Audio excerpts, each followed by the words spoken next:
जो है ना वीर अब्दुल हमीद का है, ये देश जो है अब्दुल कलाम साहब का है, देश भगत सिंह का है, देश बाबा साहब भीमराव अम्बेडकर का है, ये सावरकर का नहीं है। बताओ, जो गोडसे कितना बड़ा देशभक्त था, एक 80 साल के व्यक्ति को गोली मार दी, उसको वीर बता रहे हो।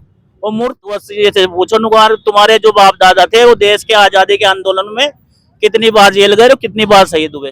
आंदोलन में एक नाम बताओ इनका जिन्होंने देश के लिए शहादत दी हो। पैदल खर्च कर करके चंद्रशेखर भाई की रैली में पहुंच रहे हैं और एसी में बैठ करके, जैसे अखिलेश यादव जी है, के नाम पे हिंदू को भड़का रहे हो और मुसलमान को मार रहे हो, दलित को मार रहे हो, है ना। जहाँ आप हार जाते हो वहाँ ईवीएम कहला देते हो है, और जहाँ जीत जाते हो वहाँ पे ईवीएम नहीं होती है। भैया अंधका था वो। नमस्कार दोस्तों, मैं इस समय मौजूद हूँ मेरठ में।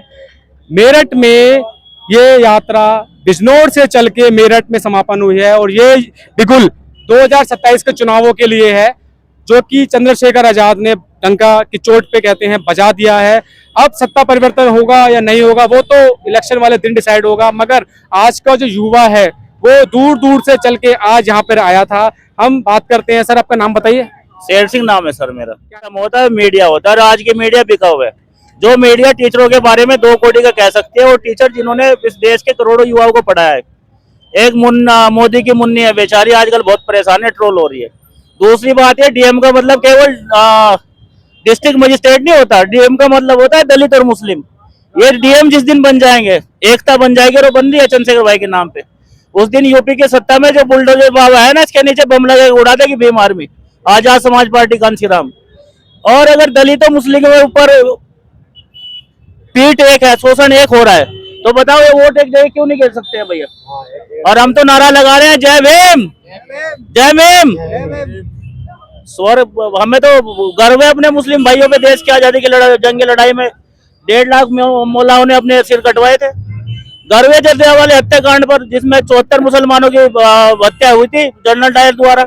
जनरल डायर ने कहा था कि मुसलमानों ने शहादत जो ली है पीठ पे ली है।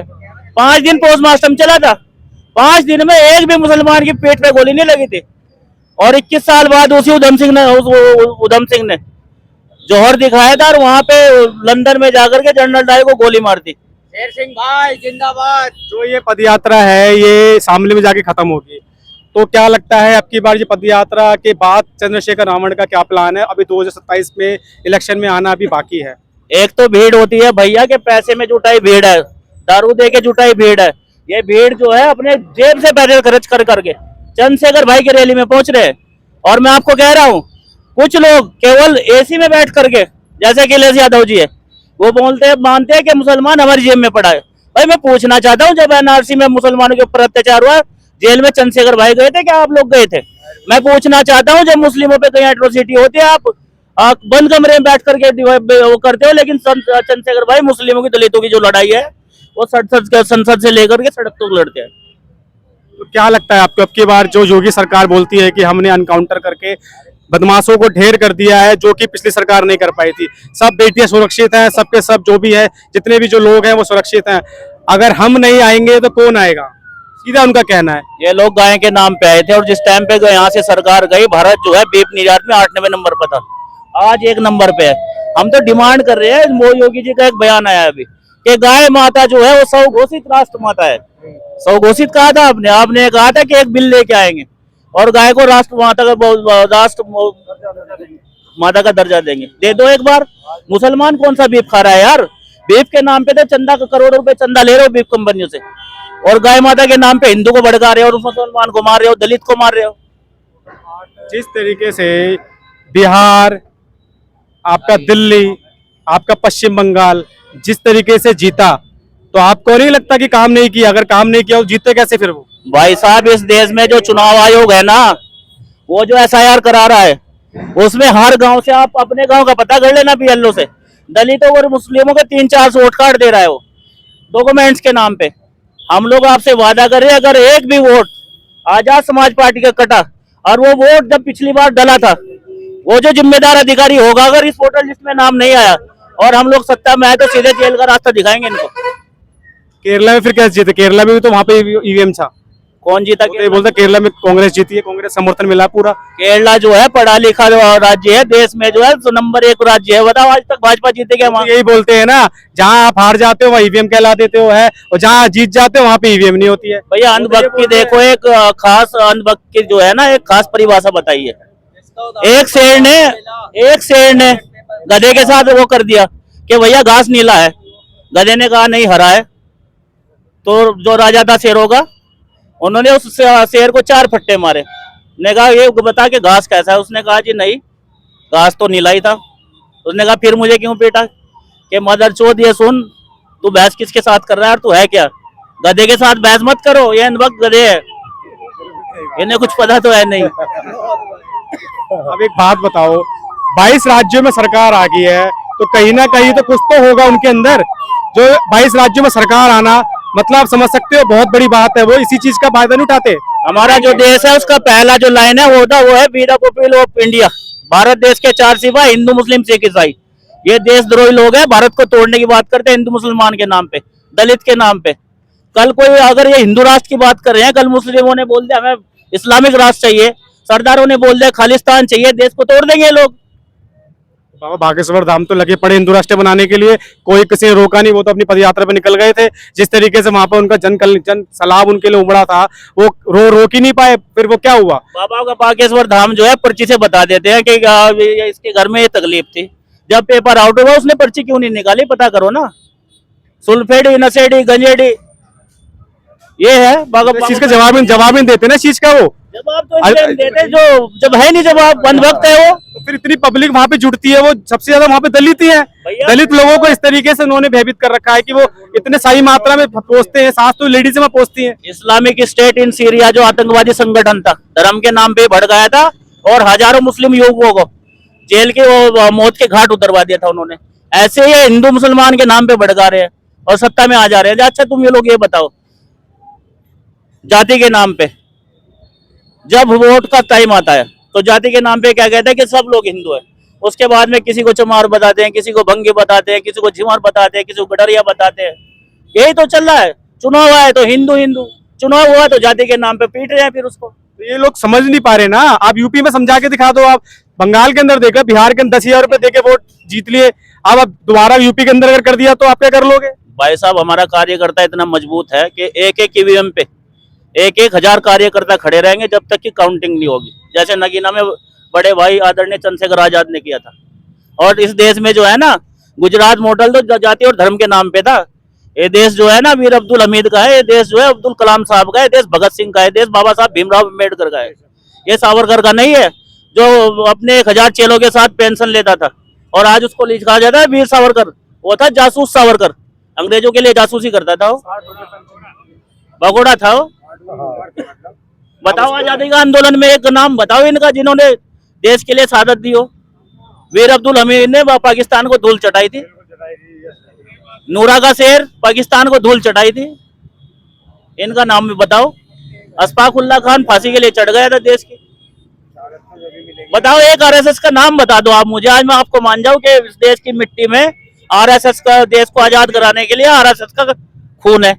इसके आगे नाम के वीर लगा रखा है, वीर भी तो लगा रखा है नाम। वीर कहाँ? तो वीर सावरकर बोलते हैं। आपकी जो न्यूज मीडिया के अंदर बैठी हुई है, न्यूज मीडिया के अंदर बैठी हुई है, वो वीर सावरकर स्कूल खोल दिया है। तो भैया इस देश में भगत सिंह, अशफाकुल्ला खान, राजगुरु और सुखदेवी है, या वीर है वो लोग। चमार रेजिमेंट के लिए जिन्होंने आजाद हिंद फौज के अपने भाइयों से बगावत नहीं की, अंग्रेजों ने भेजा था बर्मा और अफ्रीका लड़ने के लिए। एक ही बार कहा था सुभाष चंद्र बोस ने कि आप हमारे भाई है। अपनी चमार रेजिमेंट को निरस्त करके आजाद हिंद फौज में भर्ती हुए थे हम लोग। वीर है ये लोग।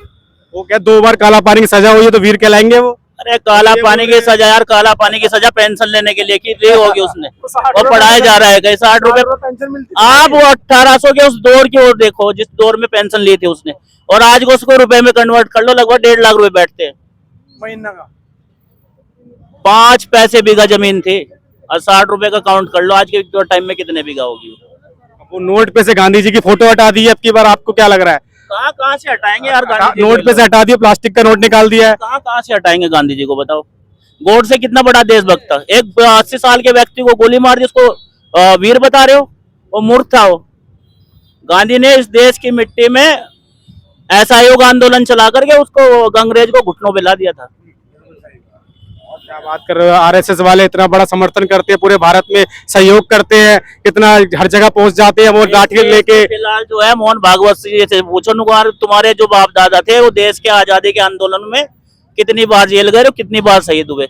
और एक बार गांधी परिवार से पूछो, नेहरू ने 14-14 साल जेल काटी है।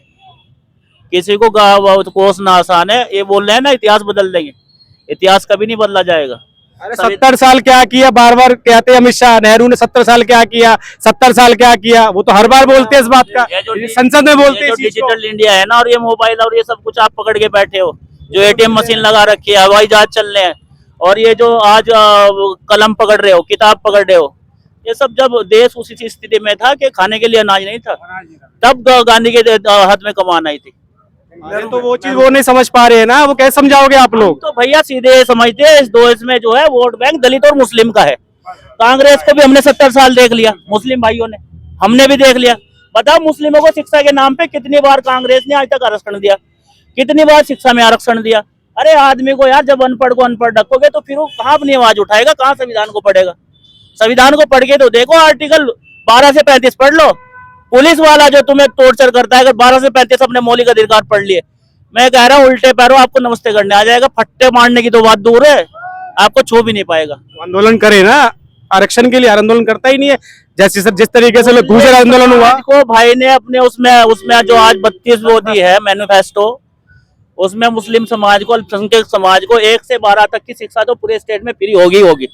और मुस्लिम समाज जब तक अच्छी तालीम नहीं लेगा, मदरसे के नाम पे आतंकवाद फैला रहे हैं, ऐसा इनका कहना है।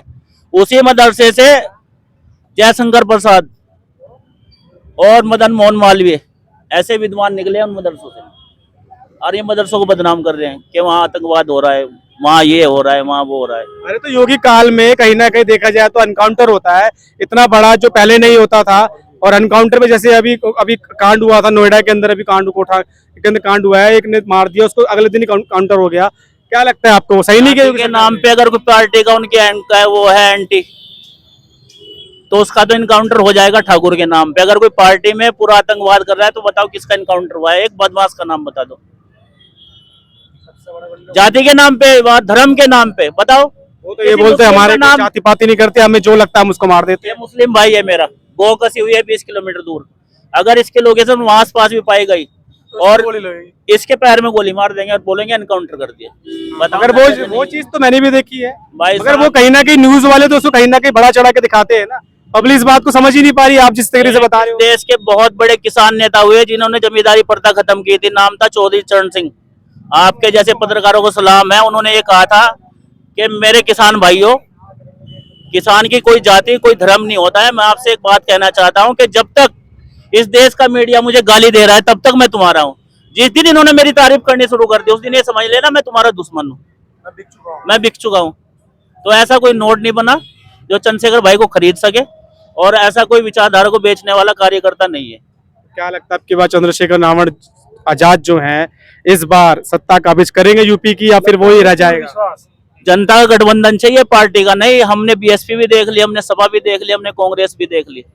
जो व्यक्ति 16-16 महीने मुस्लिम भाइयों के लिए, दलित भाइयों के लिए 4-4 बार जेल जा सकता है, एक बार उसको सत्ता दे के रख देखो, और फिर देखना एक न्याय आयोग बना करके अलग से, ये जितने घर तोड़े हैं ना इनकी तनख्वाह से वसूली करेंगे, इन्हें बर्खास्त करके घर भेज देंगे, और इनका जो बुलडोजर है ना उसके नीचे लगाएंगे एक एटम बम, वहीं उड़ा देंगे, और उन लोगों को चुन चुन के जेल भेजेंगे। यार किसी व्यक्ति का, किसी मजदूर आदमी का घर बनाने में उसका परिवार बर्बाद हो जाता है, और तुम्हें तोड़ने में 1 मिनट नहीं लग रही है धर्म के नाम पे।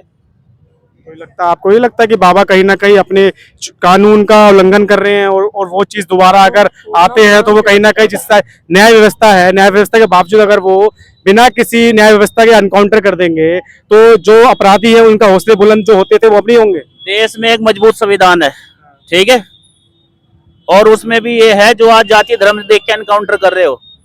भारत का जो संविधान है उस संविधान में जो प्रावधान है, अगर कोई भी कानून आप बनाएंगे और आर्टिकल 1 से लेके 395 तक किसी आर्टिकल का उल्लंघन होगा तो वो कानून वहीं के वहीं निरस्त हो जाता है। आदमी का जो बर्बादी के कानून है कहाँ बनते हैं बताओ भैया? या तो लोकसभा में या विधानसभा में। जब यार हम कह रहे हैं बर्बादी के कानून यही बन रहे हैं, तो हम लोग वोट खाली, आज तो किसी के ऊपर तलवार उठानी नहीं, खाली एक बटन दबाना है, ऐसे राजा बन जाओगे। और वोट वो दोधारी तलवार है कि दुश्मन की गर्दन पे चली तो दुश्मन का सिर कलम, और अपनी पे चली तो अपना सिर कलम। क्या लगता है? दिक्कत ये है, अगर इस बार मुस्लिम भाइयों ने, दलित भाइयों ने, मुस्लिम भाइयों की ये सच्चाई है जो गरीब तबका है कि बिरयानी पे वोट दे देते हैं, और दलितों की ये सच्चाई है कि पौवे पे वोट दे देते हैं। आपका वैल्यू संविधान के हिसाब से प्रधानमंत्री की वोट का वैल्यू और आपकी वोट का वैल्यू एक है। अगर एक वोट से हार गए ना प्रधानमंत्री, तो आप अपने वोट की ताकत देखो, आपने प्रधानमंत्री को हरा दिया। वोट नहीं बिकना चाहिए लोकतंत्र में। नागिना की जनता ने गठबंधन से एक ऐसा सांसद चुना जो पूरे देश की आवाज है संसद में। जिस दिन एक अकेला शेर चंद्रशेखर आजाद 100 के बराबर है, जिस दिन ऐसे 100 चंद्रशेखर आजाद होंगे, तो ये जो मनुस्मृति को मानने वाले लोग हैं ना, इनको हम बोलेंगे भैया हिंदू राष्ट्र तो भारत में बनी जाएगा, कोई बात नहीं, राष्ट्र जो है सेकुलर रहेगा, लेकिन तुम पाकिस्तान जाओ पहले, वहां हिंदू राष्ट्र घोषित करो, यहाँ बाद में बात करना। इनको भेजेंगे हम अफगानिस्तान के, वहां हिंदू राष्ट्र घोषित करो, फिर देखेंगे कितना दम है इनमें। जैसा कि आप देख सकते हैं, अब की बार जो परिवर्तन होगा वो लाजमी है। हिंदू मुस्लिम जो वोट होगा वो एक ही जगह रहेगा। कहीं ना कहीं ये इनका कहना है, जो पहले जो होता था वो अब नहीं होगा। बिजनौर से ये यात्रा शुरू होके मेरठ में जाके समापन हुई है और ये शामली पे जाके खत्म होगी। 2027 का बिगुल बजा चुके हैं। अब देखते हैं कि अब सत्ता परिवर्तन होगा या योगी जी अपनी सीट पे कायम रहेंगे। बने रहिए मेरे साथ, नितिन, नेशन एक्ट से। धन्यवाद।